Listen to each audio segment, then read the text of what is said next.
أهلا ومرحبا أبو فهد، حياك الله وحيا الله متابعيك الكرام. نهنئكم بحلول شهر رمضان المبارك. طبعا هذا السؤال يعني من أصعب الأسئلة التي قد تواجه الشخص عن التعريف الشخصي، إلا اللهم أنه يذكر سيرته الذاتية بشكل يعني مختصر وبسيط جدا. بالنسبة لي من مواليد ينبع البحر، ولدت في عائلة قادمة من أشبحة في السبعينات الميلادية، وعشنا يعني في حي القف أول ما سكن والدي في تلك المنطقة. في 1400 تقريبا يعني دخلت المرحلة الابتدائية في مدرسة طارق بن زياد، ثم المرحلة المتوسطة في سهيل بن عمرو، المرحلة الثانوية في ثانوية الحسن بن الهيثم. خرجت عام 1410، وتقريبا كانت في أحداث حرب الخليج. في عام 1417 تخرجت من كلية التربية فرع جامعة الملك عبد العزيز بالمدينة المنورة معلما، والتحقت بالعمل الوظيفي في الوجه في متوسطة عثمان بن عفان، عملت فيها فترة بسيطة، ثم تم نقلي إلى محافظة ينبع، عملت فيها في المرحلة الابتدائية والمتوسطة والثانوية معلم ووكيل، وأخيرا مدير في المرحلة الثانوية. خلال هذه الفترة درست الماجستير في جامعة الملك عبد العزيز بمحافظة جدة، ثم الدكتوراه بجامعة طيبة بالمدينة المنورة ل3 سنوات. ثم بعد عودتي عملت معلما في ثانوية الملك عبد العزيز حاليا. إجابة إلى سؤالك أبو فهد، تخصص الإدارة التعليمية تخصص شامل ومتنوع وله مجالات متعددة، وحقيقة مدارس التعليم العام بحاجة إلى هذا التخصص في القيادة المدرسية.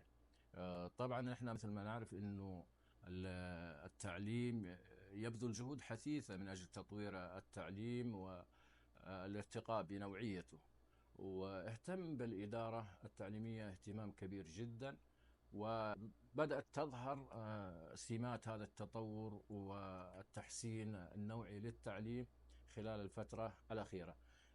طبعا بدأ التطوير الفعلي للتعليم في عام 2008 عندما استخدم أكثر من 150 خبير من مختلف أنحاء العالم لدراسة الوضع التعليمي في المملكة العربية السعودية.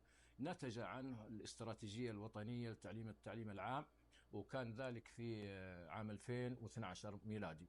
الآن التعليم تغير وتطور وأصبح أكثر نوعية مما سبق، وخاصة في ظل تمكين المدارس، في ظل التقويم الذاتي للمدارس، وفي ظل القيمة المضافة التي يفترض أن تقدمها الإدارة المدرسية للمدارس.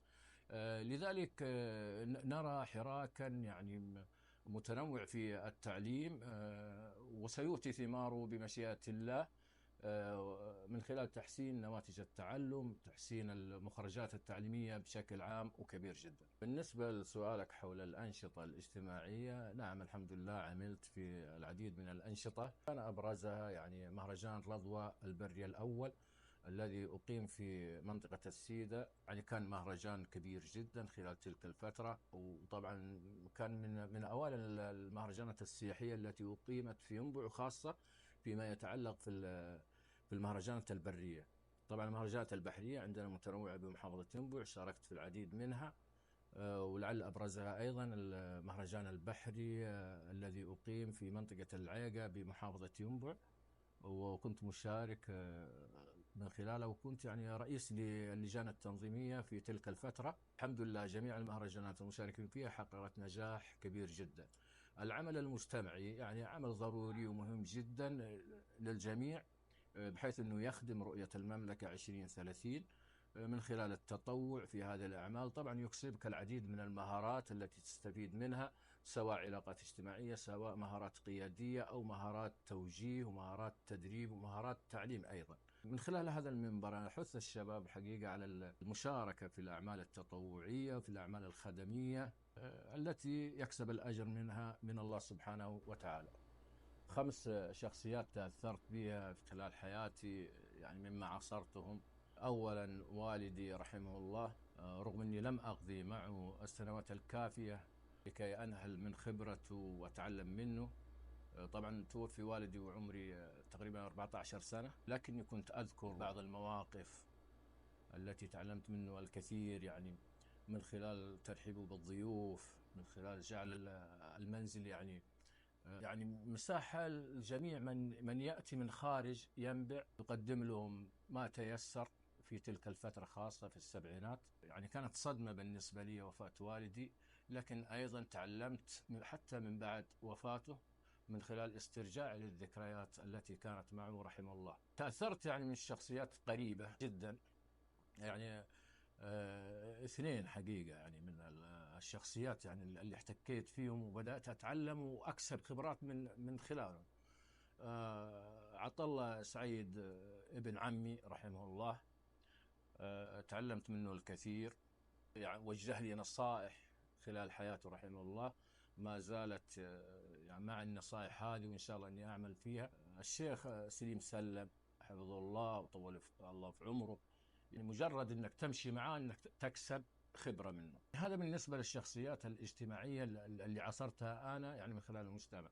أما الشخصيات العلمية، دكتور نياف الجابري كان رئيس قسم الإدارة التربوية بجامعة طيبة، ثم عميد كلية التربية، ثم النائب العام لوزير التعليم في إحدى الفترات، ثم وكيل وزارة للتخطيط والتطوير، الآن رئيس مركز البحوث وفي هيئة تقويم التعليم. استفدت منه الكثير وما زلت أستفيد منه، وما زال بيني وبينه تواصل، خاصة في المجال العلمي. أما من الشخصيات يعني القيادية، فالدكتور غازي القصيبي يعني استفدت منه الكثير من خلال اللقاءات التي استضافوه فيها، من خلال كتابه حياة في الإدارة. استفدت وما زلت أستفيد منه الكثير. نسأل الله أن يغفر له ويرحمه. هذه يمكن أبرز الشخصيات التي تحضرني حاليا، بما أنك حددت يا أبو فهد ب5 شخصيات فقط. بالنسبة للشعر، بالنسبة لكتابة الشعر، يعني الشعر يحتاج النفس طويل، وأنا نفسي قصير صراحة، وإذا كتبت أكتب بيت بيتين بالكثير وبعدين خلاص أتوقف.